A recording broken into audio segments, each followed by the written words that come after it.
Welcome to Mission Evolution Radio Show with Gwilda Wiyaka, bringing together today's leading experts to uncover ever-deepening spiritual truths and the latest scientific developments in support of the evolution of humankind. For more information on Mission Evolution Radio with Gwilda Wiyaka, visit www.missionevolution.org. And now, here's the host of Mission Evolution, Miss Gwilda Wiyaka. Hello.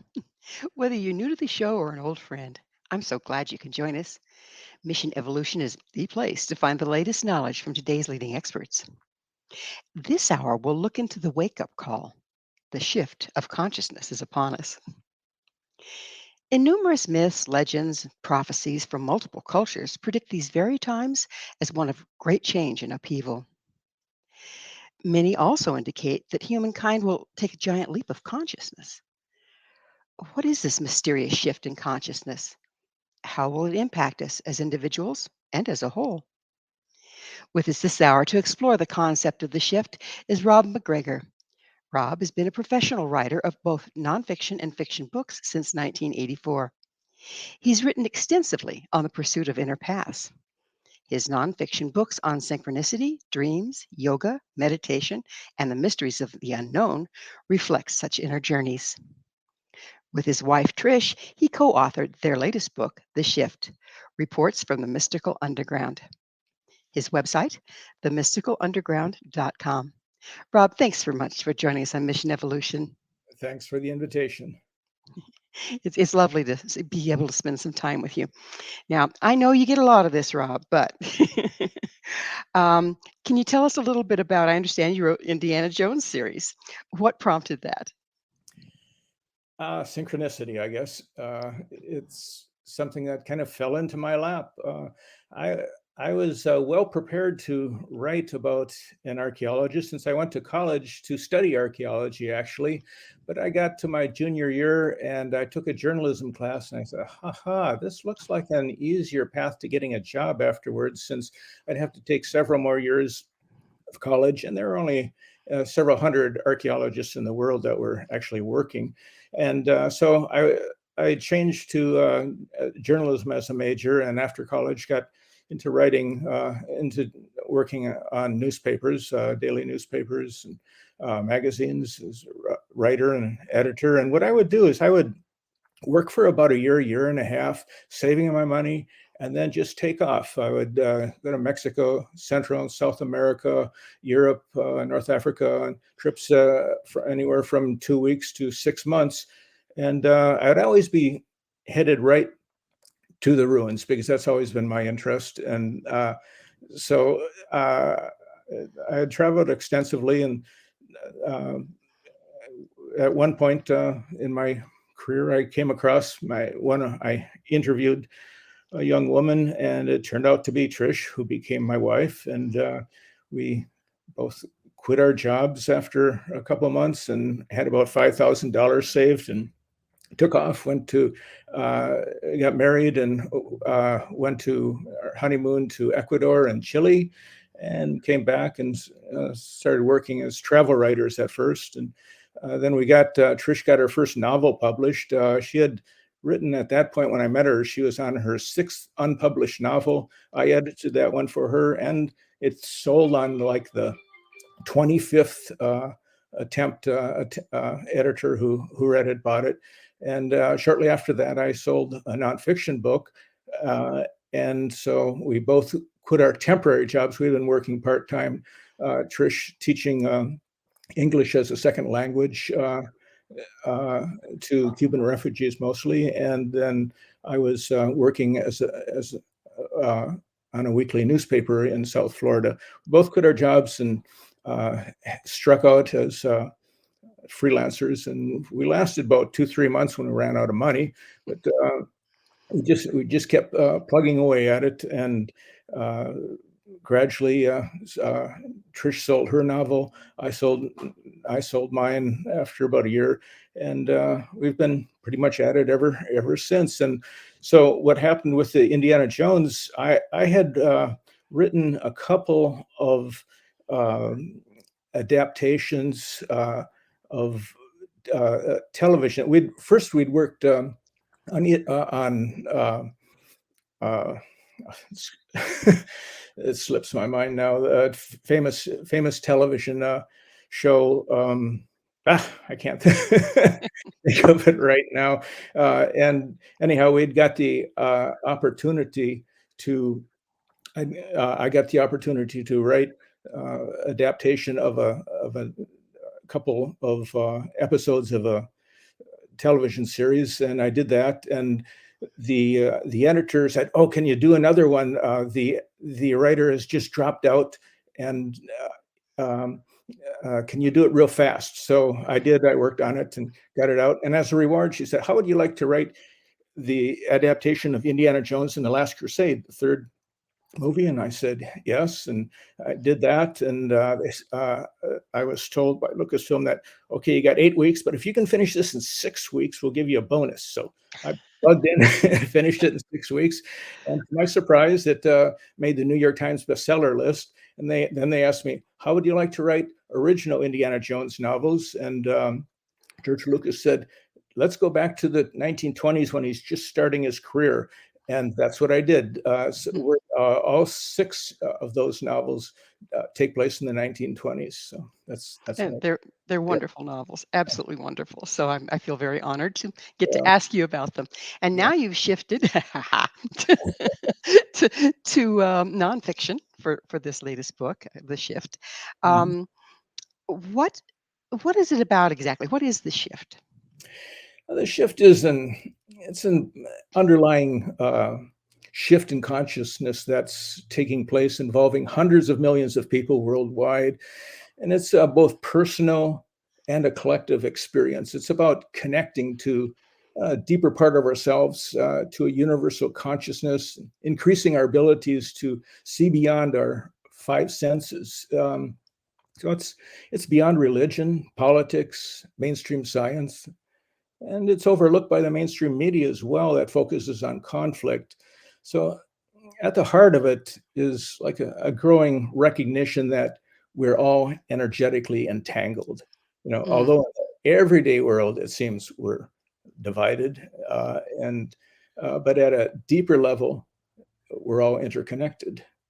So And it's isn't that the theme right now? Is that everything is so polarized and in upheaval, but it's not working anymore. yeah, it's things are chaotic, and that's it's all part of the process of what's going on. So, Rob, where do you get your information? I mean, this is leading edge stuff. Where do you get your information for this? Uh, some of it's intuitive, others just Google. you know, Good old Google. right. Books. I've got lots of books I've read over the years, and knowledge I've gained, and but a lot of it is the sense of it is intuitive as well. So, is it like you are able to start to see patterns as they're emerging? To some degree, it's tricky because there is so much chaos, and you think, how could this really be going on with the all the chaos and the division? But yet there's something, this underlying thing that's going on where people are changing. There's just more and more recognition of synchronicity, meaningful coincidence now than there ever was in the past. People are tuning into extrasensory perception more, and it's some of it's kind of frightening when it first happens to people as they go into this personal shift. Do you think that the chaos is actually a result of the shift in a way? That the old has to break apart before the new can take form? Exactly. I think we're in a state of evolution basically, and it's a paradigm shift, and anything major change like that, there's going to be resistance to it. You know, it's just old ways are hard to give up, and the resistance really has been stronger than I think this shift really started back in the late 60s, early 70s with the counterculture. And at the time, we thought that by the 80s, things would be really different. But it turned out that the resistance was a lot stronger and has been stronger. But in a sense, in the larger picture, it's all part of the picture that's taking place. And a lot of people see that there's, you know, feel that there's a need for this great chaos of breaking down and completely starting over again. I don't see that as a great way to go, and I hope that doesn't happen. But it's we'll see how things develop. Kind of depends on how stubborn we are, doesn't it? Exactly right. Do you think that COVID played a large part in this final breakdown that we're kind of looking at? COVID had pluses and minuses. It was terrible for some people who lost their jobs and their family life was disrupted. But for a lot of people, it was a chance to break out and find what they really wanted to do in life, and never went back to those old jobs and are pursuing more creative endeavors. And so, yeah, I think it's definitely a positive thing for a lot of people. It also kind of shattered the illusion of everything was going to remain the same and continue to expand in that direction, did it not? It did, yeah.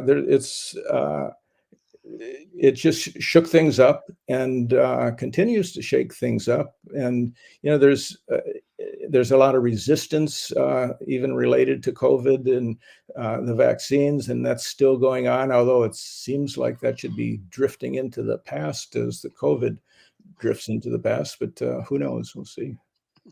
We'll definitely see. So he kind of reminds me of the plagues of Egypt. When the Pharaoh was so stubborn, they kept bringing worse and worse plagues. From locust to this to that. Right. Yeah. It's almost like that's what we're looking at here in a certain way, isn't it? Yeah. It is.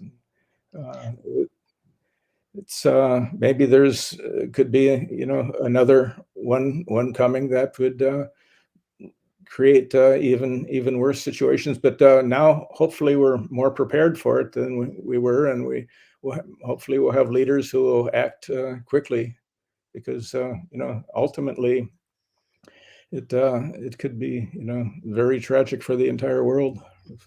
Hundreds of millions of people dying rather than a few million. I tend to be optimistic, though. I have a lot of faith in the brilliance of humankind along with the narcissism. And I think that the narcissism will give way to the brilliance and we'll come up with some decent solutions. At least I'm hoping. Yeah. Yeah. So we're about out of time in this segment, but all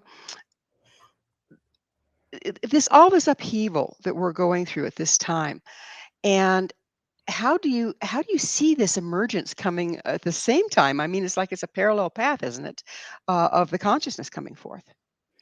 It is, and it's something that's an underlying uh, interconnectedness that we have that is not. I mean, the media doesn't report on it. Science doesn't really accept it, but yet it's happening, and it's subtle but strong. But there is resistance both in the physical world of people who are want to go to the past and stay there, and also in the non-physical world, there is also resistance by those who are in the non-physical world, who take advantage and feed off the chaos and disruption that's going on in this world. Yeah, that's a theme I've heard before, and I'm really excited to get into that one with you on the other side of the commercial break because I've heard it from so many different sources. When you hear something enough times, you go, okay, what is this really about? Yeah. That there is something out there benefiting from our polarization, our segregation, our trauma, drama. So that Mhm. makes sense to me. I just like to know what it is. So it is time for Rob and I to take that break. We will return very shortly. So don't you go away. This is Mission Evolution, www.missionevolution.org. Hello again. This is Mission Evolution, www.missionevolution.org. With us this hour discussing an awakening of consciousness is Rob MacGregor. His website, themysticalunderground.com. Rob, before we went into the break, we were talking about how there maybe some entities, if you will, um, non-physical possibly, that benefit from and feed off of the status quo, and therefore there's resistance to changing it. What more do you know about that? Well, actually, I hear about it quite often from one particular person who is, I consider her a very advanced person who has the ability to leave her body at will, travel throughout the cosmos, and reappear in different dimensions in the physical. But she finally ran into trouble. She saved a little girl who was being held against her will by entities, and they came after her. And that was like 3, 4 years ago, and they're still after her. Uh, I mean, she calls them demons, and their energy, negative energy. Uh, she has names for them, and they've attacked her repeatedly, and she's sought help in many places, and people, think that oh, she must be crazy. But I've known this woman for years, and we've had her on our podcast 3 different times, and she has recordings of these entities we've played. It's pretty scary, and Trish and I, we don't want to believe in demons, you know. I like it. I like the warm and fuzzy. We can just Yeah, stick with human right. for it. Yes. Yeah. But so yeah, I've heard quite a bit about it, and and that's the bigger picture, is that they feed on the chaos and the disruption, the anger, the feuding, and they want to keep it that way. They don't want us to evolve. Well, even setting demons aside, there's a lot of human beings that do exactly the same thing. Exactly right. That don't want to go along with the progress and the evolution that we're moving into, and prefer to look back at the past when things were different, and kind of go back there again and try to recreate what was once. When the Except world. putting themselves on top of the pile, right? You're right. Yeah. Yeah, exactly.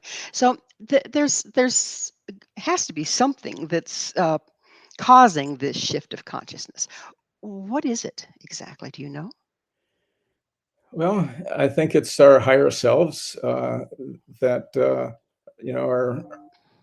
pulling us forward, and higher consciousness, and that is the direction we're going as a race, humans. And it's we're there's it's not all flowers and butterflies to get there, and so this is what we're experiencing now. It's our Does path. There's a lot of talk, has been for years, by the New Age movement, that we're entering in a different frequency, if you will, in the universe, and that's precipitating change at the spiritual and actually physical level. Have you heard anything about that? And what's your take on that? Um, a different frequency. Yeah, I think that the frequency is being experienced by some more than others, and that if you want to cling to a lower frequency, you can do that, at least for a while. But there's the possibility of moving into a higher state of consciousness. There's a price of entry, though, isn't there? Could you speak to that a little? Well, it takes some work. It's not something that just comes all at once, although it might seem like it comes all at once, because when what happens is people, we call it the catalyst. People go through this dramatic experience that uh, it's they have some kind of key event that alters their lives and leads them to a new way of perceiving reality. And basically it's a personal shift of consciousness that that might take you away from old ways of thinking and behaving. It's an opportunity to see the bigger picture. What people tend to do is they leave their old ways. They drop their jobs, and just like we were mentioning with the pandemic, that was a window for a lot of people to do that. And you tend to lose old friendships sometimes because people don't understand you anymore because of what's happened to you and what you're going through. And for some people, they actually feel like they're going crazy when you have these incredible synchronicities repeated over and over again, numerous ones. And then you finally work your way into more of a stable situation as you continue to grow. Would you mind giving some examples of what these catalysts might be? Um, okay, there's a psychiatrist named Bernard Beitman who's at the University of Virginia. So it was 11 p.m. in 1973. He was living in San Francisco. He was in college. And he suddenly started choking. He hadn't been eating or anything, but he could hardly breathe. He was choking, gasping. It lasted like 15, 20 minutes. He didn't know what happened to him. The next day, he got a call from his brother across the country on the East Coast, telling him that his father had died at 2 a.m. on the East Coast, the exact time that Bernard was choking. He choked to death on his blood. And so Oh, that for Bernard was an incredible, wake up call that made him see this bigger reality. I've got another story though that is pretty incredible that involves a man named Andy Paquette, somebody who has also been on our blog, our podcast a couple of times. He he was living in Amsterdam he'd been there about 3 months, and he really didn't have any belief in an afterlife, any belief in psychic abilities or anything like that. And he had a dream that he was walking down a familiar street in Amsterdam, and these two men came up on either side of him, big guys, and they grabbed a hold of him, and he knew they were after his money, and they wanted him to continue walking and turn into this. There's a wall on the side of the sidewalk, and they want him to turn into this alley. And he knew they were going to take his money, so he decided to just go along with it and let them give them his money. They took him back, and he saw a body back there, and he knew that these men had killed this man to rob him, and that's what was going to happen to him. And the two men were talking in Dutch a bit, and the guy, one of them had a gun, and he started lowering the gun. So Andy reached for the gun, but he was too late. And the guy pulled the gun, and shot him right in the neck. And Andy felt this extreme pain in his neck and felt the warm blood coming down over his chest and shirt. And the next thing he knows, he's out of his body, and he's thinks of his girlfriend Kitty in New York, and he's suddenly in her mother's apartment where she's living. He's floating above her. She doesn't know that he's died. She can tell. He can tell, and he sees her, and then he wakes up, and he's in his apartment in Amsterdam, and he's so surprised that he's alive. He couldn't believe, had a hard time believing that he is actually alive after that experience. He called Kitty and told her about it, and he decided in talking with her that he's going to leave Amsterdam as soon as he can and go back, and they would get an apartment together. So 2 weeks pass. He goes, he's ready to leave. He goes and empties his bank account. He picks up his one-way ticket, and then he turns down this street, and as he's heading back, and he realized, oh, this is that street I was in on my dream. And he's walking along, and suddenly a big guy comes up on his left, and then a big guy on his right, and one of them puts his arm around him and say, hey, how you doing, buddy? I haven't seen you for a while. And he knows they're after his money, but he's thinking, I know this road, I know this street, and there's no alley, so they can't put me in the alley.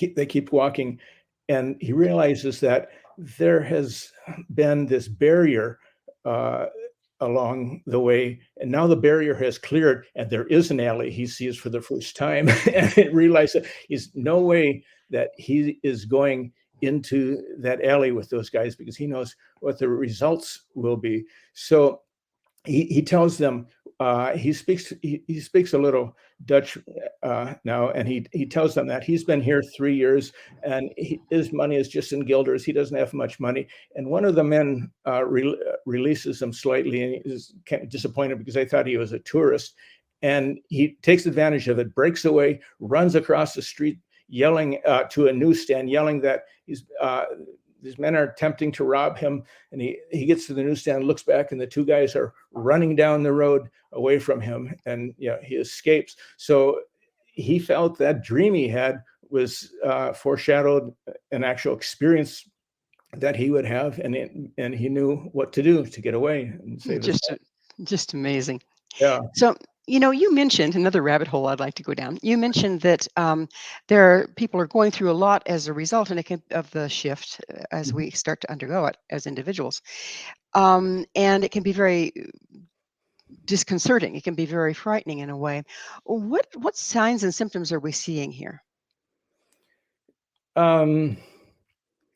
Yeah, you can hear voices, you can see visions. There's a woman we've know named Candace Sanderson, who lives not too far from us, who is an elementary school counselor, who one day was coming home from her job, driving along, and she hears a voice, and it gives her this very flowery information that she's fascinated by it. And she goes home and starts writing down, and she starts hearing that voice all the time. And she doesn't know where this voice came from, but she kept writing it down, and is just amazed by this information she's receiving, and ended up writing a book called Reluctant Messenger. And she has continued to follow this path for several years now. So you've given the example of somebody that's having precognizant dreams that they maybe didn't before. Then now you're talking about somebody that has like daydreams, that's hearing voices, if you will, but is bringing through information. What else do we see? Synchronicity. That's That's the other rabbit hole I wanted to go down. yeah. It's a trigger. And for some people that experience so many, as I mentioned, these meaningful coincidences, that it's coming right at the awakening to the shift, that they have a hard time handling it at first. And it's when these happen, it's what really connects our everyday world to a deeper reality, really. What is a synchronicity? What causes it? Synchronicity is meaningful coincidence. It's when two similar things come together in a spooky way, you could say. It's outside of cause and effect, and it's usually a thought and a similar event in the world coming together. You know, so just as an example, you might think of a person who you haven't thought of for 2 decades, who maybe you went to college with or whatever, and a short time later, you suddenly get a Facebook request from that person. And so that's a synchronicity, but it could also be a precognition, it could be telepathy. So I see synchronicity as kind of an umbrella of all these different types of paranormal psychic experiences. Well, we're just about time for another commercial break, but I like the way you opened up that there are different causes for synchronicity. It could be a precog, it could be you're remembering a dream, it could be telepathy that somebody has contacted you unwittingly and then you think of them and then they call. Yeah, I'd really like to go into that on the other side of the break if you don't mind. sure. So, Rob and I will be right back now to continue this fascinating discussion. So, stay right there. This is Mission Evolution, www.missionevolution.org. Hi there. This is Mission Evolution, missionevolution.org. With us this hour is Rob MacGREGOR. His website, themysticalunderground.com. Rob, we were about to get into the different possible causes of synchronicity, and I'd also like to get into how can you tell synchronicity from a coinkydink? Um, that's a good question. I guess you know, a synchronicity is something that's meaningful to you. Sometimes, there might be uh, something just doesn't. A lot of people have, coincidences that just pass by and they don't think anything about it. But the, the ones that are synchronicities, oftentimes there's a feeling that happens at the time. I remember uh, one time there's a friend I had met um, had met her in Guatemala. She was in South Florida, staying for a while, and I gave her and her boyfriend a ride to the Miami airport when they're leaving, and it was the man was kind of a New Age reverend from Jamaica. They'd been in Jamaica, and she'd stayed there a while, and he was had like a little New Age church there, and so we had this very spiritual conversation going on in the car, and it's just like there was a higher frequency or something, a feeling that was going on. And then this car passes up, and it has the license plate Zen 665, and I pointed it out, and the man, John, he says, wouldn't it be interesting if we saw Zen 666? Not 2 minutes later, that car goes by us, Zen 666. I don't know what it means, but there it was. It's like he predicted that. And I saw that same car like 3 years later and with the same license plate in my neighborhood. So, that's the one kind of thing that with synchronicity, that this feeling. But sometimes it's the circumstances, the events that are going on. Uh, and they don't always take place. Everybody thinks synchronicities take place instantaneously. You have this thought, and the experience happens, and it may blow your mind that, wow, how did that happen? I was just thinking that sometimes synchronicities can take time. For example, years ago, I had written, co-authored a couple books on the Bermuda Triangle, and I was invited by UFO, the documentary television series UFO Hunters, to go to Andros Island uh, to be interviewed there. And Andros Island, there is a so-called secret Navy base called AUTEC.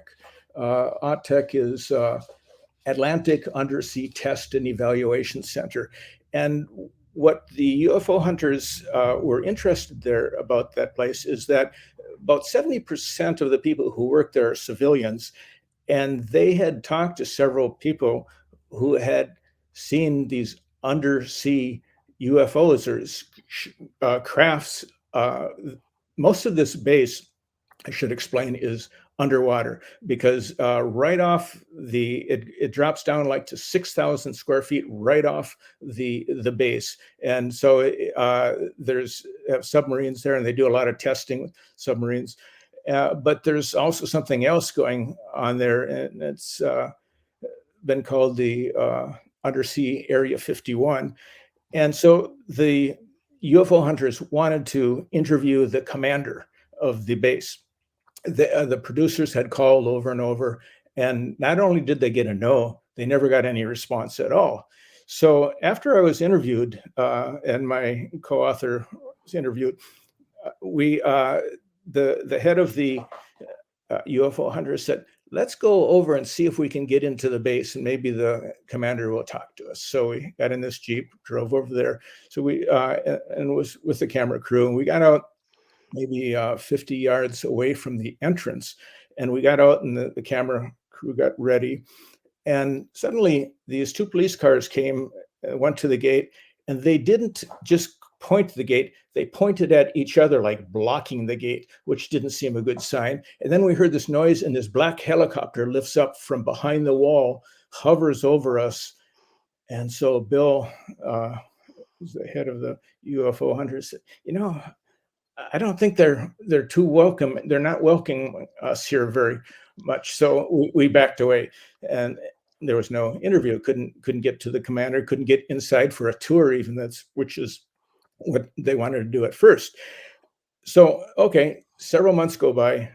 I'm on the west coast of Florida, helping my daughter get into college, or get into her dorm. She's already in college, and helping her unpack. And Trish and I decided to go out to dinner downtown Sarasota, where she's going to college.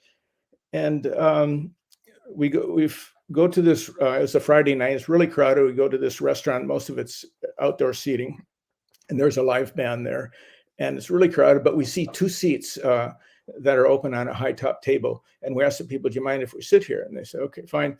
So we join them, and the music takes a break, and so we start talking to them.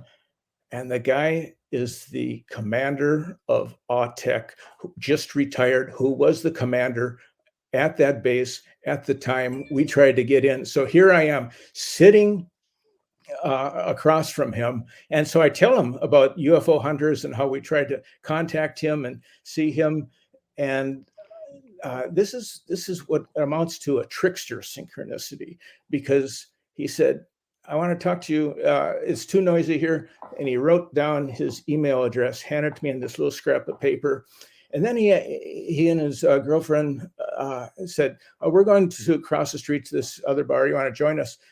Which was an opportunity to get to know him better. But now we decided now we're going to leave. So we went back, and I never found that piece of scrap of paper again, and lost contact with them. So I consider that a trickster synchronicity, and it's also one that took place over time, because it was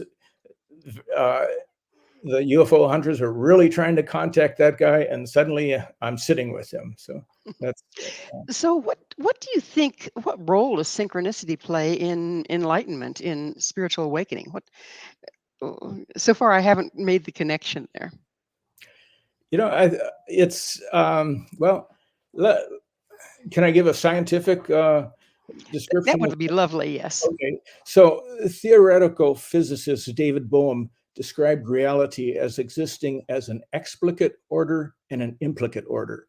The explicate order is what we experience in the everyday world, while the implicate order is a deeper and more fundamental reality that exists outside of time and space, and from which births everything in the explicate order. So our So kind of like everyday the quantum level, is that? so our everyday reality emerges from this implicate order, and that's where we come from, and that's where we go to. And so synchronicity lies at the border of the implicate and the explicate order, and gives us a peek at this greater reality. So Then how does that apply to our spiritual awakening, to the shift well, that we're going through? the synchronicities, like I said, they're right at the border of the implicate and the explicate, and it gives us a peek at this deeper reality, the higher order. And so this evolution, I believe, is coming from the implicate order, if you want to look at it in scientific terms of a theoretical physicist. Why would it be coming at this time? Why not before now or after now? Yeah, well, that's Because they both existed, right? yeah, it's you know another thing the physicists say is that there's no such thing as time; that all time exists simultaneously. So it's happening now. Is the present moment the only time we really experience it? Yeah, I guess so. Yeah, I don't. It's happening, and uh, you know, we can think, well, it wasn't happening before, or is it going to be happening later on? It's hard to say, because if time unfolds simultaneously, that's it's happening constantly. The unfolding of our evolution. But we seem to be more in tune with it or aware of it at this point in history than we have prior. How how is that working together? How is the um, being on the gate between cause and effect? Mhm. How is that going to help us in this process? It's I think we just become more in tune with our deeper selves, our higher selves, and uh, the synchronicities are a way of awakening many people. And as they continue, they're means of helping us move forward into this evolution. So, which begs the question, what is a higher self? Um, yeah, a higher self is us, but a higher self could be, it's hard to explain because there could be other physical beings that are also part of this higher self and that are like soul brothers, soul sisters, and that, but they're all associated with this higher self. And then there's those higher selves have their own higher self. So you kind of work your way up uh, with through consciousness, and from the physical to the non-physical. It sounds like you're kind of describing the continuum between where we are now and the unified field. Mm, yeah, I guess you could say that. I don't know. I I don't know. How do you describe the unified field, I guess?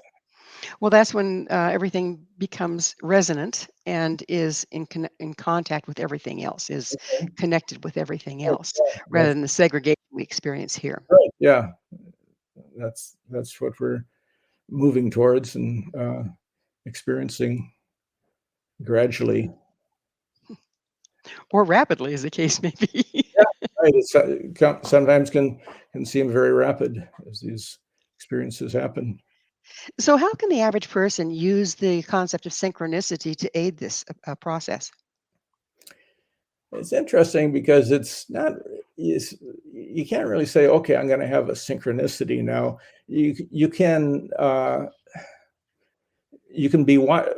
First, you have to be aware of synchronicity, that it exists, and believe that it exists. Because if there's no synchronicity at all, if you don't believe in, if you just think coincidence is a random experience, and so the first step is to uh, accept synchronicity as a reality, and you can also kind of tune into it by being watchful and aware, and you know see what happens. If I don't think, it's like dreaming in a way. If I don't think about dreaming, I don't have any dreams. But if I program a dream uh, before I go to bed, I want to remember it. Maybe I'm having those dreams, but I don't remember them. And so if I uh, think about it and prepare for it in the morning, I tend to remember 2, 3 dreams. And S- synchronicity is somewhat like that. So it sounds like synchronicity is tied in somewhat with intent. The intent to remember, the intent to notice, the intent to put it together. Right. That's very, very much a part of it. And you know, if like I said, if you don't have the interest or the awareness or the belief, I had one person approach me and he said, all my life I've had one synchronicity, and he went on to describe at great length, and I didn't really understand what he meant, what it was, but I just found it fascinating because I probably had 3 synchronicities that day, and he just said this was the one synchronicity he had in his 60 years of life. And so it's all different perspectives that we have. And situational awareness and being tuned in, like you said, to Yeah. pay attention. As Mhm. well, we're just about at the end of this segment, so we're going to have to take another station break. But on the other side, we'll get deeper into synchronicity and where are we going with this shift. So please stay with us as Rob and I continue to explore the consciousness revolution. This is Mission Evolution, www.missionevolution.org. Welcome back. This is Mission Evolution, missionevolution.org. With us this hour is Rob MacGregor. His website, themysticalunderground.com. Rob, we were still talking about synchronicity because it feels like it's a kingpin of some sort here, but I'm still not real clear on it. Um, at first, we talked about, well, you can't just make a synchronicity happen. But then you were talking about how, well, actually, maybe you can by wanting one, by paying attention to what's going around, by making connections rather than just dismissing everything as a coincidence that lines up. Um, so which is it? Can we make them happen? And if we do, how can we make use of them? Well, you can make them happen in preparing yourself. I mean, it's not something that it's not a cause and effect. I'm going to have a synchronicity, and then it happens. It sometimes they don't.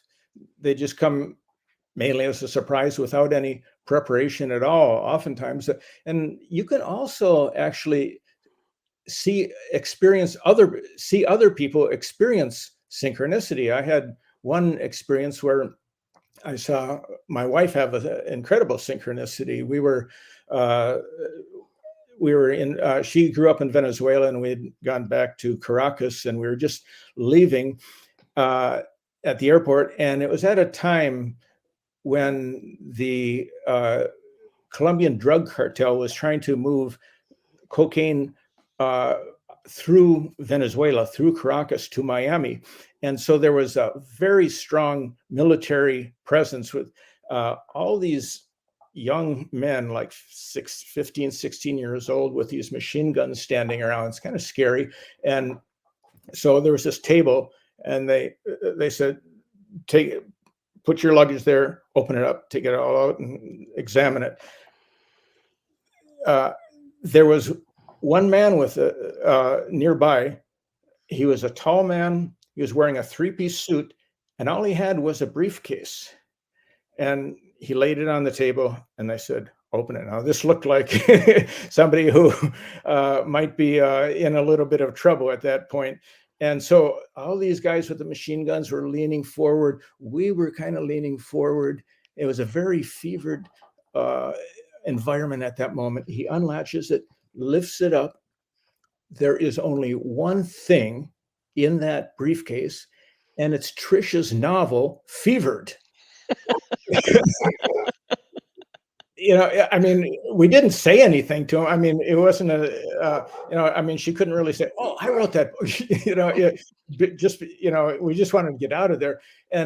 But we got in the airport. We never saw that guy again. It was so strange. It was just like a paranormal experience, and a psychic, a synchronicity, but something even beyond that. It was, we've told that story to people, and it didn't just happen to Trish, it happened to me too. So I was, watching, observing that happen. So, what does that mean, you ask? It's, I think it's just, again, it's tuning in to a higher reality, and being able to experience something that's beyond the everyday world of cause and effect. So it sounds like a bleed through for sure. Bleed And through, we can certainly see the usefulness of your friend not wanting to go in that alley. Okay. right? Yeah, Yeah, that's very useful. yeah. But in ancient times and clear to the present, people ask for signs, people read symbols, people use synchronicity as a divinational tool. Mhm. Is there some way we can do that now? Yeah. You know, astrology is a form of divination and synchronicity in a sense, but you can also, the easiest way of creating synchronicity is to do the divination with the dictionary. Ask a question, open it up, and put your finger on a word or a meaning and read it and see how it applies to what you asked. And it's amazing, the answers that you can come up with. It's astonishing sometimes. So that would be the basis behind tarot cards and all sorts of things, wouldn't it? Right. Exactly. Yeah. Yeah, Definition. interesting. So let's change gears just a little bit here. You talk about compassion and its role in the shift. Would you speak to that a little bit for us? Yeah. It's We have a chapter called Compassion Revolution, and it's about opening the heart, the empathy for others, but it's also about contemplation, meditation, and mindfulness. And it's interesting that now there are college courses in mindfulness, which they didn't have that when I was in college. But it's all about the heart, really. The heart is at the basis of it. We have this, long mythology about the heart, archetypal symbol of love and compassion. And actually, science has found we evolved from the heart, not the brain. And the heart has 40,000 sensory neurons that have both short and long-term memory. So more information is sent from the heart to the brain than from the brain to the heart. So that's, so in other words, the ancients who thought of the heart as being a key to our existence and to our empathy, love, related to compassion and love, and they were right. Yeah. And that's the base of all major religions too, is that the heart piece. Yeah. So if we have heart intelligence, there's a whole group called Heart Math, I believe, that Yeah, right. really got into heart intelligence, and it's pretty profound. Yeah. So if that's so much of our power, and we talked earlier about people and things wishing for the status quo to remain of trauma, drama, abuse, um, upheaval, that sort of thing, Mhm. those things tend to put us in the back brain of fight or flight and shut down our heart so that we don't have access to it. Right. Do you think that's intentional? And can we reverse that so that we can access this compassion and heart intelligence so that we can move forward?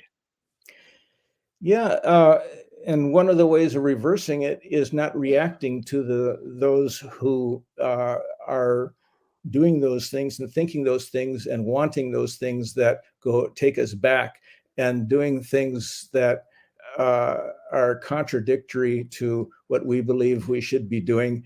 It's easy to get caught up, and I've done it. It's happened to me a number of times, and it just takes a lot of work to maintain this mindfulness of what you're thinking, what you're doing, and not get drawn in when people say and do things that sometimes it's very people who I'm just thinking of a neighbor, very nice people, very beautiful people, but don't talk them about politics, or you're gonna blow your mind. They're gone.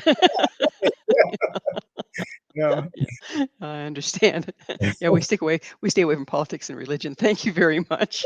Right, exactly. But if we think about it, the tendency to polarize, the tendency to go into these mind loops, if you will, of Yeah, negativity is yeah. actually probably from our historical damage.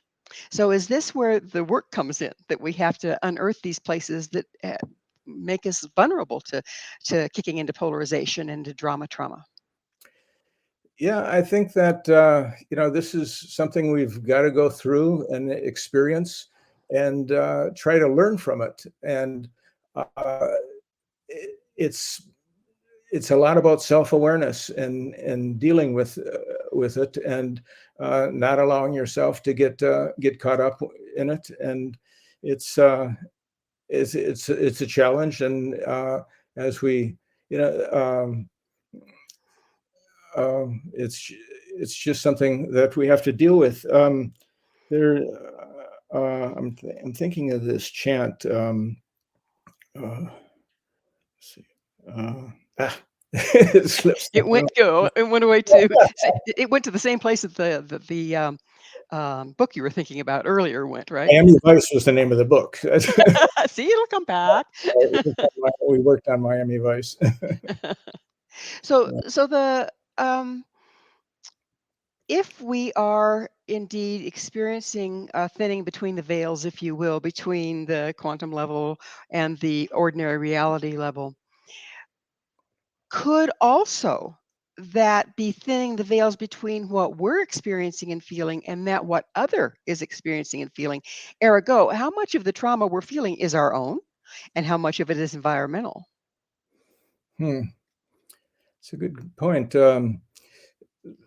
It's uh, I think it's a combination, obviously, that some of it is within us, our inner experiences, and uh, just like the people who are wanting to go back to the past, they have personal reasons that their own experiences that they feel that way, and they have a fear. It's about dealing with fears, I guess, that we have to contend with. So, is there a resonance between our fears and fears of others that's also giving us grief? Um, yeah, I guess there'd be that's where the conflict comes when our fears are reflected on with their fears, and their fears go one way, ours may go another way, and causing more disruption and chaos. And polarization if we go different directions, right? Yeah, Yeah. Yeah. yeah. So, this is about the time in the show when I have to ask you, Rob, what is your mission? Um, I guess what I'm looking at is like a vision that I see that we we could we could lead to. I guess as more and more people awaken to their inner self, we see a path towards the light, and I have a number of things that I could mention in that on that path.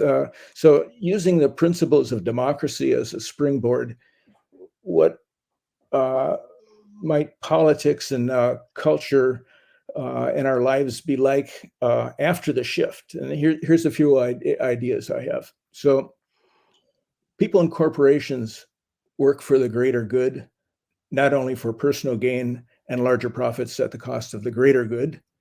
Communities instead of tribes. In a community, people work together, come together, and tribes, they find a way to go to war with other tribes. Greed is seen as a sickness. Those who seek to turn millions into countless billions of personal wealth are shunned in this future. A heart centered awareness and the power of intuition become guiding forces. Guaranteed minimum income, universal health care, racial and sexual equality, embracing people from different cultures, and yes, taking in refugees from countries where their lives are threatened, standing up for human rights of the planet, supporting artists, writers, musicians, creatives, recognizing that we're all interconnected. What affects one ultimately affects all. In every situation, more self-love, not less, less judgment, less self-criticism. And finally, taking responsibility for our emotions and stop blaming the others for what we feel. Beautiful mission.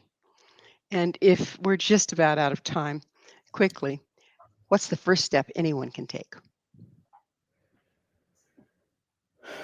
I think the first step is to stop the self-criticism and self-love. Love yourself. That's Absolutely. Well, that magic moment has arrived. We yeah, are out of time. Rob, thank you so much for coming on the show. you're welcome. Our guest this hour has been Rob MacGregor. Rob has been a professional writer of both nonfiction and fiction books since 1984. His latest, The Shift, reports from the mystical underground. His website, themysticalunderground.com.